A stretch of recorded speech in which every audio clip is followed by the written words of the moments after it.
एक पापी आदमी मरने के बाद नर्क में गया। कुछ सालों बाद उसके गांव के ही पंडित जी उसे नर्क में मिल गए। उस पापी आदमी को बड़ा आश्चर्य हुआ कि सारा गांव जिन पंडित जी की शराफत और इंसानियत की कस्में खाता था, उन्हें तो स्वर्ग में जाना चाहिए था। उसने हैरान होकर पंडित जी से पूछ ही लिया, पंडित जी, आप यहाँ कैसे? एक बार संता की नई नई शादी हुई, लेकिन फिर भी वह शाम को काफी देर तक दफ्तर में ही बैठा रहता। एक दिन उसके बॉस ने उससे पूछा, यार संता, अभी तुम्हारी नई नई शादी हुई है, फिर भी तुम देर तक दफ्तर में ही बैठे रहते हो, क्या बात है? सब ठीक तो है? संता, बिल्कुल सर।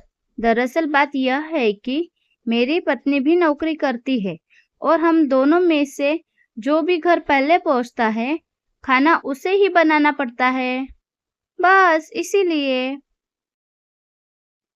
संता, तुम ऑपरेशन कराए बिना ही हॉस्पिटल से क्यों भाग गए?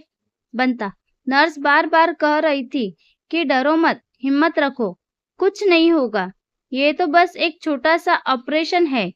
संता, तो इसमें डरने वाली बात कौन सी है? सही तो कह रही थी नर्स। बंता, साले वो मुझे नहीं, डॉक्टर से कह रही थी। संता और बंता शराब के नशे में धुत होकर रेल की पटरियों के बीचों बीच जा रहे थे।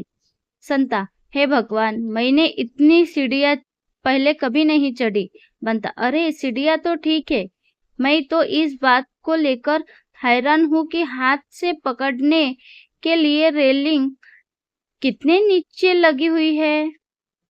एक महिला ने एम्बुलेंस बुलाने के लिए कॉल किया। ऑपरेटर, आपको क्या समस्या है?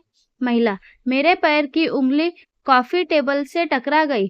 ऑपरेटर हंसते हुए, तो इसके लिए आप एम्बुलेंस बुलाना चाहती है?